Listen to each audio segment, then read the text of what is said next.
I'm sure you've always wanted to know how I would learn English or any other language for that matter if I were to start over. No? Too late, you're here now. I think it's gonna be a long video, but I'll try to make it as fun as possible. I mean, I think I'm hilarious. If you don't agree, I don't know what to tell you. Don't hesitate to grab yourself a drink. I've got some pineapple juice to get me through whatever it is I'm doing, talking to myself in my living room. Weirdo. So a little bit of background information to kind of explain why I'm making this video. I'm not a native speaker of English, as none of you might have noticed. I'm actually French and Portuguese. People often ask me, does that mean you're like 50% French, 50% Portuguese? I don't know. Both my parents are Portuguese. I was born in France. That's all I know. You do the math. Figure it out. I don't know. I'm not good at math. And I'm also fluent in English and Spanish, and I've got some knowledge of Japanese, which I'm learning now, and Italian, which I'm not learning now, but I learned 10 years ago. Very rusty. But essentially, I'm going to try to make this video as general as possible so people that aren't learning English but maybe other languages can also relate and hopefully learn something from this because, you know, I'm trying to teach you things here. So the first thing I would do, number one, is to buy myself a beginner's textbook. The reason why I like textbooks is obviously because I'm a nerd, but also because I think textbooks give you an outline of the grammar and the vocab you need to learn. So if you don't want to give yourself a headache trying to figure out where to start, where to go, blah, blah, blah, a textbook is great for this, I think. It allows you to get basic vocabulary, basic grammar. You also often get some written practice, listening practice, reading practice, of course.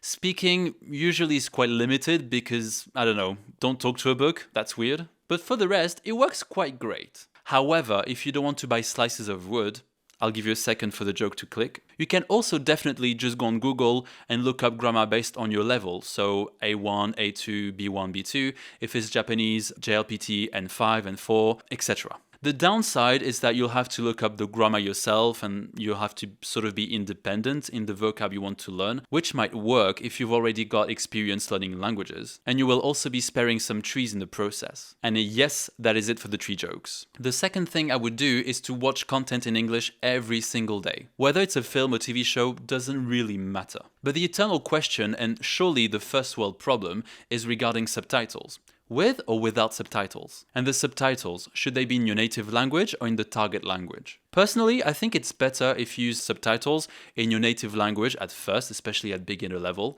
and then progressively over time move on to subtitles in the target language. But regardless of whether you use subtitles in your native language or target language, do try to listen to the dialogues and sort of get used to the rhythm of the language. Podcasts, I guess, can be an alternative to that, but it's kind of less accessible for beginners usually. But if you simply enjoy listening to the sound of a language while having no idea what the hell is going on, I mean, it's none of my business, really. Number 3, I would look for YouTube channels dedicated to teaching my target language. I wish these kinds of channels existed when I was learning English because they're amazing. But unfortunately, I was born in the 90s, not in the 2000s, and shut up, I'm not 32, you are. But yeah, I use them a lot for Japanese. For example, I remember watching Japanese Amo with Misa. There's also Miku Japanese, which I think are great, and there's many, many others.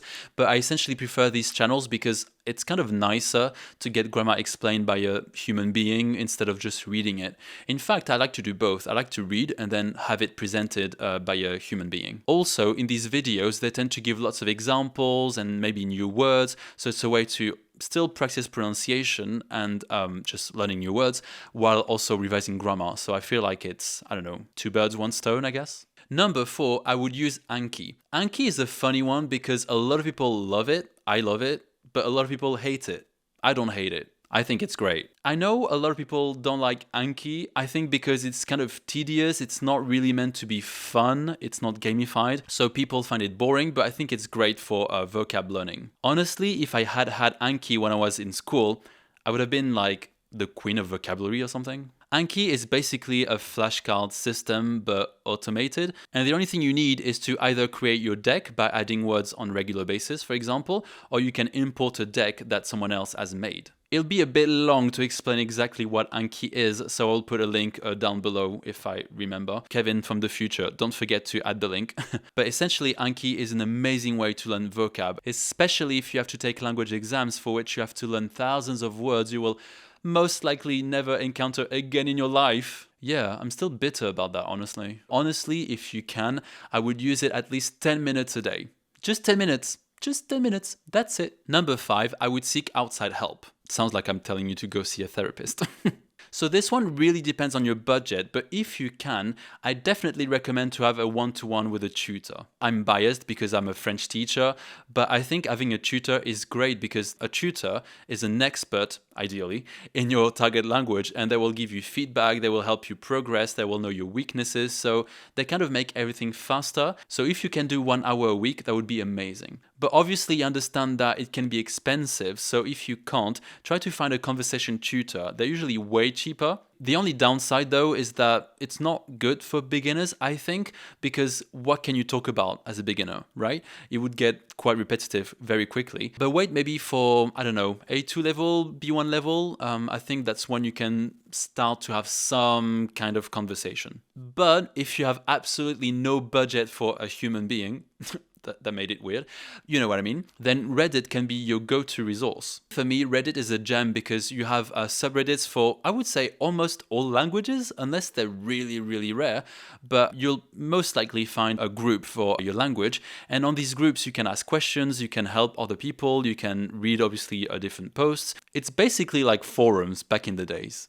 That's such a boomer thing to say. But yeah, I think Reddit is great for specific aspects of a language. Typically for me, it's been helpful for learning kanji in Japanese, to get some advice. And yeah, I know I'm a YouTube polyglot. I'm supposed to know everything about how to learn a language, but no, that's not how real life works.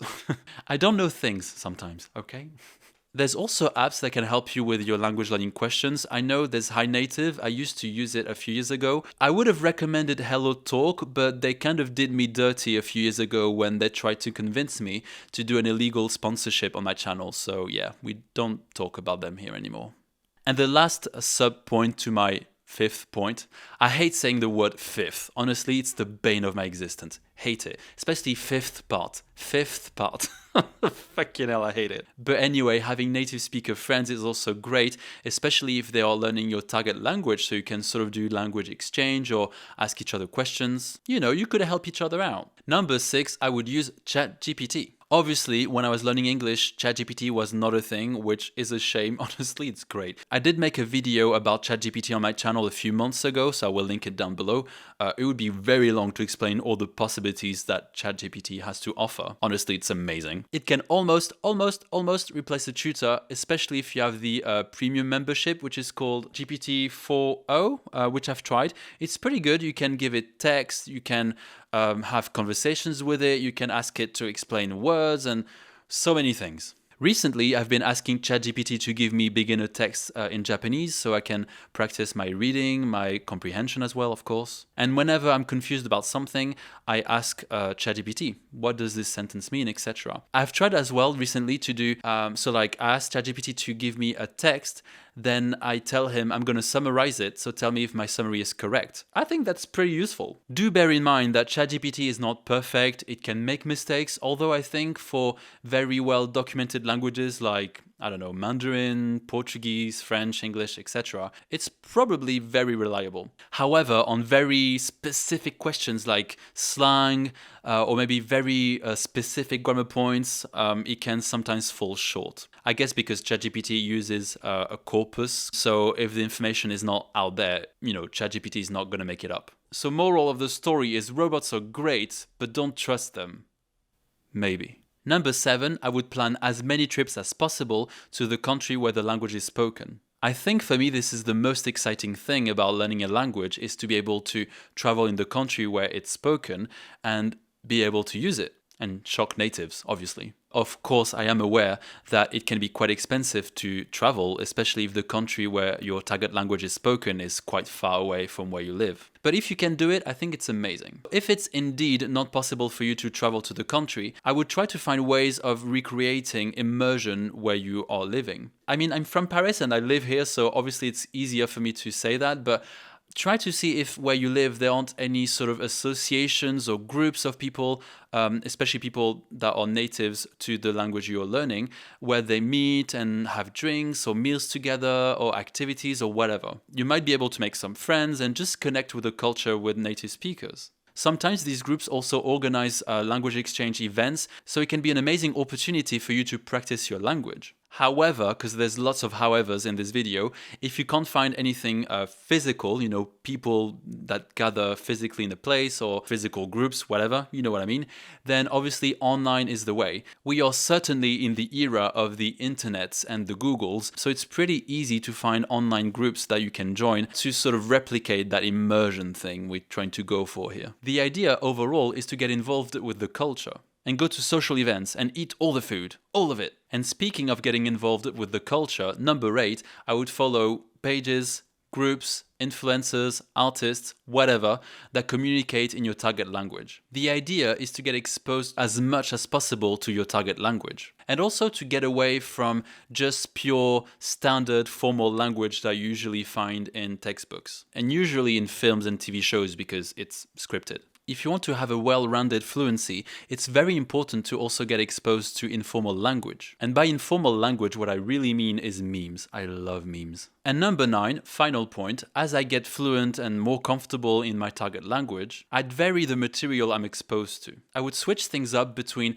formal and informal, between standard and non-standard accents, and between native and non-native content. The reason is that standard language is made up, no one really speaks it, and you're in hell. No, obviously I'm joking, but what I'm trying to say is that language exists far beyond standard language. And it's important, I think, to be acquainted with it. Otherwise, you'll find yourself in situations where someone speaks in a way that you're not familiar with, and maybe you'll miss out on a great conversation with someone that you would have been able to have a conversation with if you had made the effort of getting used to their variety.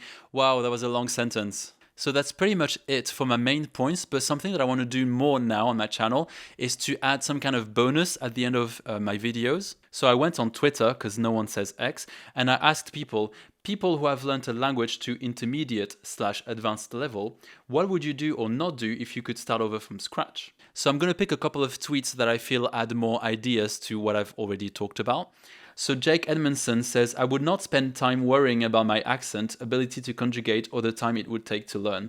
Instead, I would focus on reading and listening as much as possible and finding a way to enjoy even the beginning phases. I definitely agree with the first part. Something I tell my students sometimes, as a joke, of course, is that don't worry about being good or perfect. You're not going to be. You can't. At first, you suck. Like, that's what it is to be a beginner.